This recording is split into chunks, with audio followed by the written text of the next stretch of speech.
May kasabihan na try and try until you succeed. Pero paano kung ang hiling mong gawin, sa kapahamakan ka pa dadalhin? Uulit ka pa ba?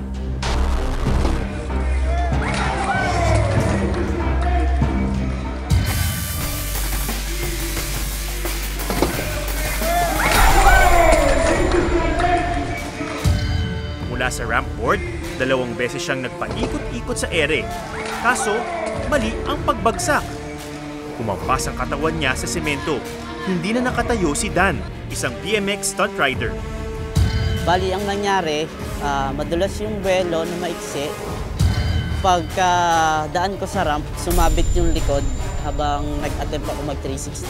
Kaya yung bike, naiwan dun sa taas, tapos ako yung unang bumagsak.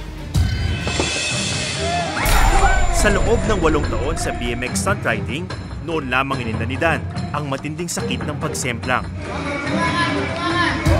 5 minutes, parang hindi ko alam yung gagawin ko. Parang walang hangin sa paligid, na hindi ako makahinga. Tapos parang sila, natataranta sila kung ano yung gagawin sa akin. Baka raw nabalian ako ng buto or ano man.